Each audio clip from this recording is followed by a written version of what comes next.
Assalamualaikum teman-teman, seperti biasa sebelum mulai Mimin mendoakan semoga teman-teman semua selalu dalam keadaan sehat walafiat. Oke, kali ini kita akan melanjutkan Martial Master versi novel bagian 1178. Bagi yang baru bergabung, selamat bergabung. Dan bagi yang belum subscribe dulu lah agar Mimin tambah semangat lagi nih bikin videonya. Oke, kalau sudah kita langsung masuk ke isi ceritanya. No, I don't wanna waste what's left. Di tangannya, dan boom, jam wansing itu bergetar melawan kekuatan yang mulia surgawi di sekitarnya. Dan tiba-tiba itu menyerap aura yang mulia surgawi di sekitarnya untuk tidak bisa memadatkan telapak tangan lagi. Apa? Jam wansing? Kata yang mulia surgawi bintang jatuh, dia meraung. Anak ini menggunakan jam wansing untuk menyerap kekuatan yang mulia surgawinya. Wah, apakah menurutmu kamu bisa lolos dari serangan kursi ini?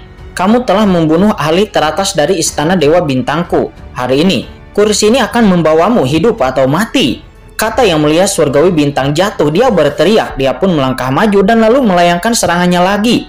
Kali ini, telapak tangan bintangnya bahkan lebih menakutkan daripada sebelumnya. Telapak tangan bintang itu menutupi langit dan angin puyuh hitam di alam rahasia dagu kuno bahkan dibombardir olehnya. Sementara di kejauhan nampak banyak master dari 10.000 ras juga baru saja merasakan napas ini. Mereka semua terkejut dan terbang keluar. Satu demi satu napas mereka lemah. Melihat serangan Tuan Bintang jatuh akan menyerang kincin lagi, pada saat ini tiba-tiba boom, ada ledakan. Gelombang-gelombang mengerikan yang sama mengerikannya datang seketika. Itu langsung menutupi seluruh ranah rahasia dagu kuno pada saat yang sama. Dan batasan ruang menakutkan yang awalnya mengikat seluruh ranah rahasia dagu kuno hancur seketika. Yang mulia surgawi lainnya, itu adalah yang mulia surgawi Tuan Rongyan yang telah tiba. Banyak orang pun menoleh dan melihat sekeliling, lalu melihat bahwa yang mulia surgawi Rongyan penuh dengan aura pembunuh dan langsung memasuki dunia rahasia dagu kuno. Tuan Rongyan nampak penuh dengan amarah. Dia adalah orang pertama yang datang ke sini. Namun dia sebenarnya didahului oleh Tuan Bintang jatuh. Saat dia memasuki dunia rahasia dagu kuno, Tuan Rongyan penuh dengan gemuruh dan dia membuka mulutnya. Dan serangan telapak tangan yang dilepaskan oleh Tuan Bintang jatuh langsung bertabrakan dengan serangannya dan boom. Dua kekuatan mengerikan dari ranah yang mulia surgawi itu seketika menghasilkan ledakan mengejutkan di dunia rahasia dagu kuno ini. Rongyan, beranikah kamu menghentikanku? Kata yang mulia surgawi bintang jatuh, dia nampak marah. Dia telah mengambil tindakan kepada Kincen sesegera mungkin, tetapi dia masih diburu oleh Tuan Rongyan. Sial, dia tidak pernah mengira bahwa Kincen begitu kuat sehingga dia bisa benar-benar memblokir serangan pertamanya. Apakah ada sesuatu yang aku tidak berani? Tuan Bintang jatuh, kamu tidak memberiku wajah sedikit pun. Kamu umat manusia yang bermartabat, apakah kamu tidak memahami prinsip menjadi yang pertama? Kata Tuan Rongyan, nada suaranya dingin. Orang ini membunuh banyak orang kuat dari istana Dewa Bintangku. Hari ini orang tua ini akan menangkapnya. Kata Tuan Bintang jatuh, dia berteriak dan marah. Dan dia pun langsung menuju ke dalam angin puyuh hitam yang tak terbatas. Dia bergegas menuju ke arah Kincen. Dan cahaya bintang menyapu tubuhnya untuk mencegah Tuan Rongyan mengambil tindakan. Di depanku, kamu tidak akan bisa berhasil. Orang ini juga telah membunuh banyak orang kuat dari ras iblis saya. Dan iblisku juga ingin menangkap orang ini. Kata Tuan Rongyan, energi iblis yang menakutkan menyebar dari tubuhnya. Dan dia berkata seraya mendengus dingin dengan marah. Dunia rahasia dagu kuno terus bergetar, cahaya bintang tak berujung terus-menerus dilepaskan oleh yang mulia surgawi bintang jatuh dan dengan cepat terkikis oleh energi iblis cair yang mengepul. Keduanya bersaing memperebutkan ruang tempat di dunia rahasia dagu kuno ini.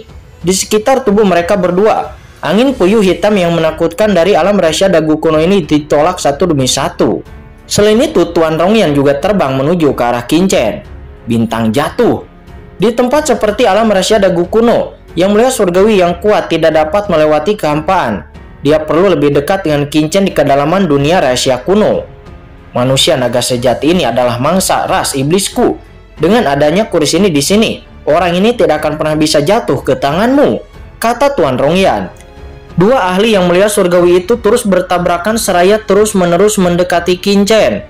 Niat membunuh yang besar menyebabkan para ahli yang mulia lainnya di sekitar mengubah warna mereka. Bahkan para puncak bumi ataupun setengah langkah yang mulia surgawi nampak tidak berani masuk dengan gegabah. Kekuatan mengerikan seperti itu bukanlah sesuatu yang bisa mereka ikuti. Ini lebih daripada apa yang mereka sebut sebagai setengah langkah yang mulia surgawi. Jika mereka berani masuk, mereka takutnya akan hancur berkeping-keping. Kedua ahli yang mulia surgawi itu menggunakan kekuatan magis mereka satu sama lain untuk mencegah satu sama lain masuk. Kedua belah pihak bertarung satu sama lain. Akan tetapi saat ini, Qin Chen yang berada di kedalaman dunia rahasia ini memiliki kesempatan untuk bernapas. Mata Qin Chen menjadi dingin, tubuhnya melonjak dan dia merasakan kekuatan yang mulia surgawi. Bintang jatuh, kamu membuatku marah. Apakah kamu harus menjadi musuh klan iblisku? Kata Tuan Rongyan, dia meraung marah. Rongyan, aku bisa memberimu wajah. Memberi wajah ras iblismu. Orang klan naga sejati ini akan diserahkan kepadamu. Tetapi banyak harta pada orang ini harus diberikan kepada istana Dewa Bintangku. Kata Tuan Bintang jatuh.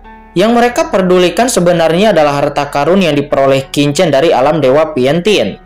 Karena pada tingkat mereka, pemahaman mereka tentang harta alam Dewa Piantin jauh melebihi pemahaman para ahli yang mulia biasa.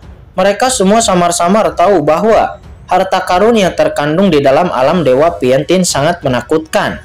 Jika mereka tidak salah menebak, hal ini bahkan dapat membuat para penguasa di ranah puncak kemuliaan surgawi bisa menerobos ke ranah yang lebih tinggi lagi.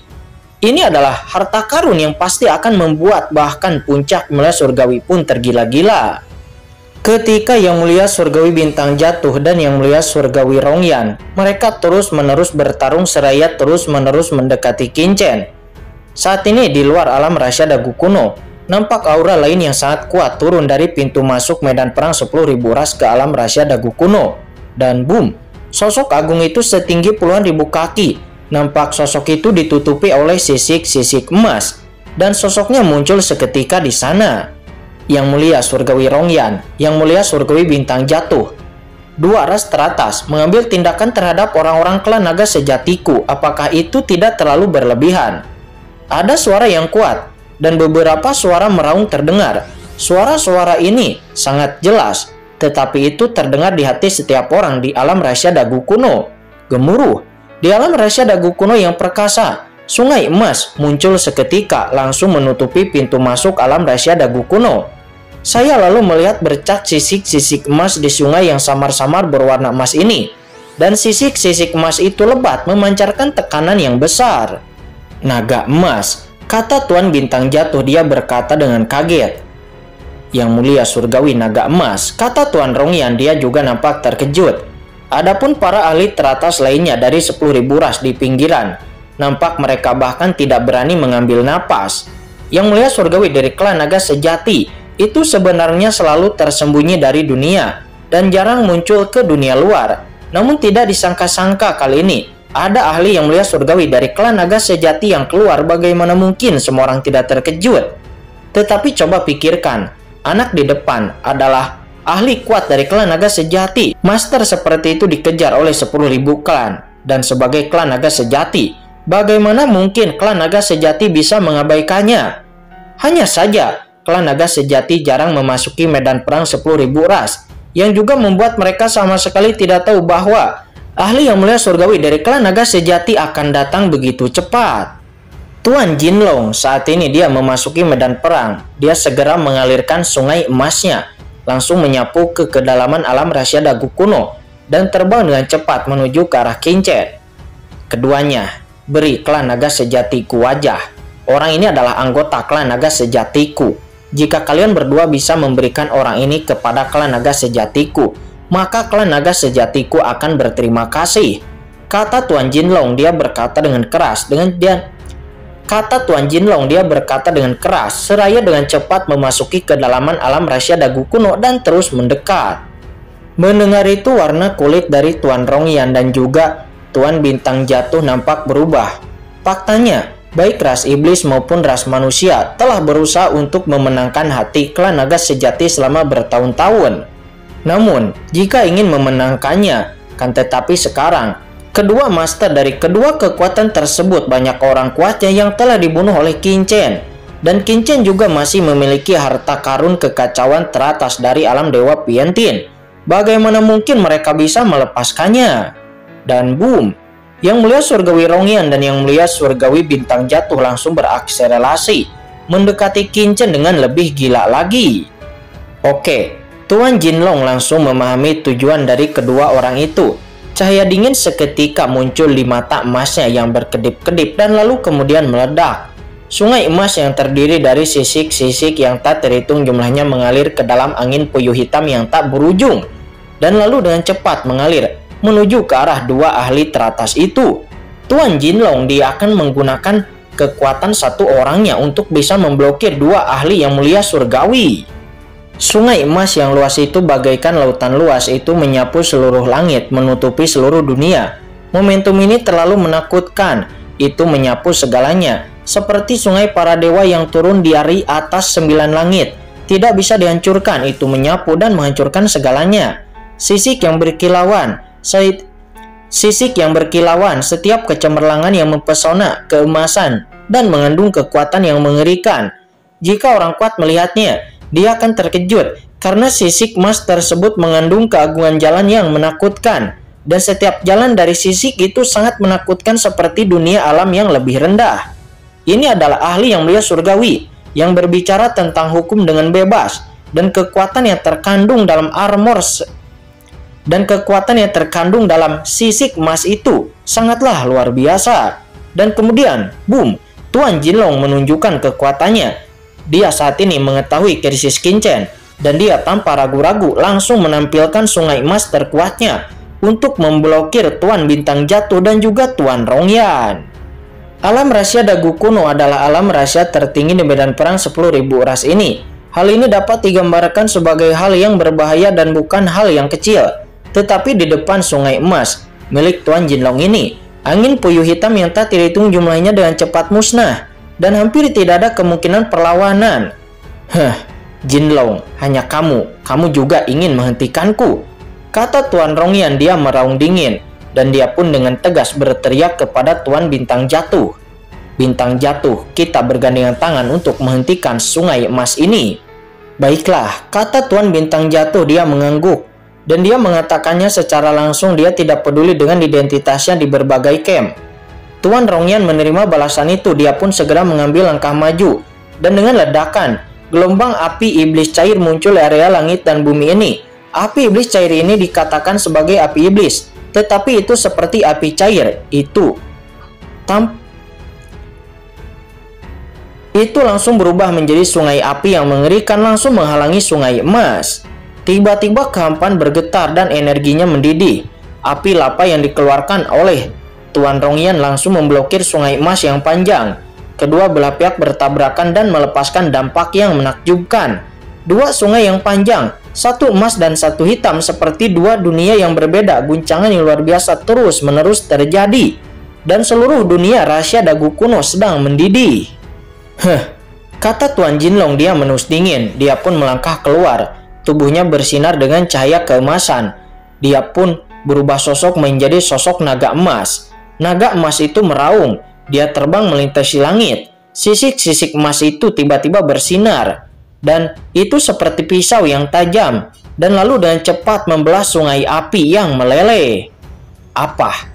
Tuan Rongyan pun terkejut dan merasakan ancaman yang kuat.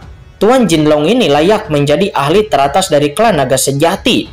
Dan ternyata kekuatan yang meletus darinya bahkan lebih menakutkan dari yang dia bayangkan.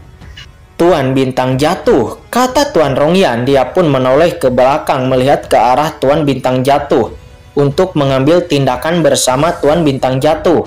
Karena menghadapi Tuan Jinlong ini, tentu saja dia tidak akan mampu melawannya sendirian. Saat ini, satu orang lagi akan memberinya lebih banyak kekuatan tempur. Terlebih lagi, langkah ini juga dapat menghalangi Tuan Bintang Jatuh untuk segera menuju Qin Chen. Akan tetapi di saat Tuan Rongyan menoleh ke belakang, matanya tiba-tiba membelalak. Kurang ajar, kata Tuan Rongyan. Matanya seketika menjadi dingin. Sebelumnya, Tuan Bintang Jatuh mengatakan bahwa dia akan memblokir Tuan Jinlong bersama dengannya. Tetapi siapa yang menyangka bahwa Tuan Bintang Jatuh saat ini telah menyelinap pergi sendirian, memanfaatkan kesempatan ini untuk segera mendekati Qingchen. Kurang ajar, Tuan Rongyan nampak sangat marah. Rongyan, pertama-tama kamu blokir klan naga sejati itu, dan orang ini akan diserahkan kepadaku, dan aku akan menangkap orang ini terlebih dahulu. Lebih baik kamu melawannya lebih dulu, dan aku akan menangkap anak itu. Dan saatnya tiba untuk mendapatkan manfaat. Anda dan saya akan berbagi setengah-setengah, kata Tuan Bintang Jatuh. Kamu pikir aku bodoh, kata Tuan Rongyan. Dia meraung gila. Dia benar-benar tidak percaya kepada orang jahat seperti Tuan Bintang Jatuh. Tuan Bintang Jatuh itu tidak bisa menolak mengapa dia harus melawan Tuan Jinlong sendirian. Jika tidak, dia hanya akan membuat gaun pengantin bagi orang lain. Jika kamu mau memonopoli keuntungan, bagaimana bisa semudah itu? Kata Tuan Rongyan. Dia pun meraung. Di saat meraung, kemuliaan ilahi api tidak menghentikan kemuliaan ilahi naga emas untuk mengambil tindakan.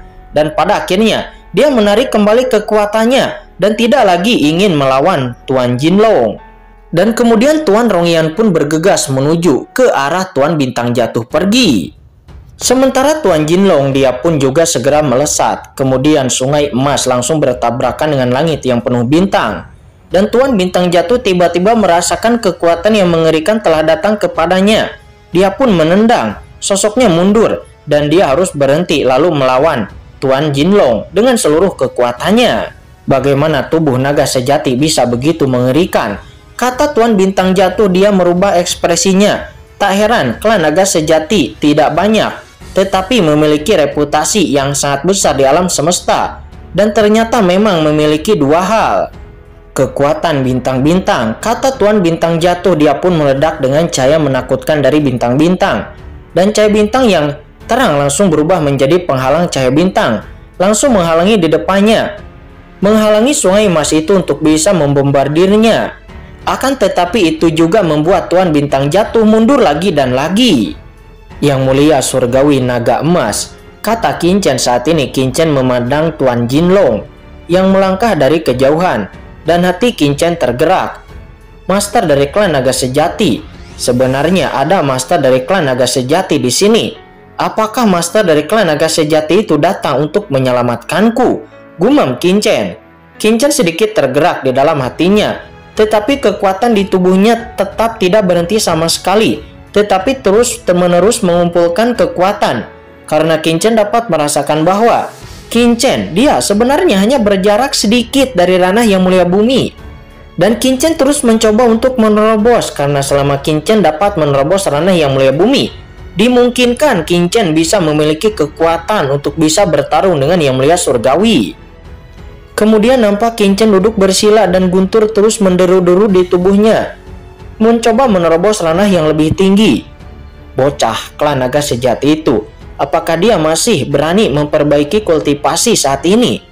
Gila situasinya saat ini. Tetapi bocah naga sejati itu tidak ingin melarikan diri. Namun dia masih berkultivasi. Ini terlalu bodoh. Banyak orang kuat dari 10.000 ras ketika melihat pemandangan ini, mata mereka tidak bisa berkata-kata. Dan setelah penundaan antara Yang Mulia Surgawi Rongyan dan Yang Mulia Surgawi Bintang Jatuh, Yang Mulia Surgawi Tuan Jinlong pun nampak akhirnya mendarat di dunia ini. Pada saat ini Tuan Rongyan adalah orang pertama yang semakin mendekat ke arah Qingchen. Hahaha. Tuan Rongyan tertawa. Sungai besar api cairnya menyapu dan keras sungai emas yang dibentuk oleh Tuan Jinlong bergetar hebat dan lalu diblokir olehnya. Dan pada saat yang sama Tuan Rongyan hendak berurusan dengan Qingchen. Namun melihat itu, Tuan Jinlong tiba-tiba mencibir dan sebuah manik hitam pekat tiba-tiba keluar dari mulutnya. Energi melonjak dan langsung berubah menjadi binatang buas hitam dan lalu turun ke dunia ini dan langsung bergegas menuju ke arah Tuan Rongyan. Apa? Tuan Rongyan pun terkejut dan kekuatan roh yang menakutkan menyapu dirinya, dan dia harus berhenti untuk menargetkan Qingchen karena dia harus melambaikan cakarnya untuk bertabrakan dengan makhluk roh yang menjulang tinggi itu. Apa? Tuan Rongyan pun meraung, tubuhnya bergetar dan sungai api cairnya nampak bergetar hebat dan seluruh sosoknya juga terbang, terhempas dan keras. Dan lalu matanya memandang Tuan Jinlong dengan marah. Dia sebelumnya hampir menderita kerugian besar, dan dia tidak menyangka bahwa Tuan Jinlong klan naga sejati ini masih memiliki kekuatan seperti itu.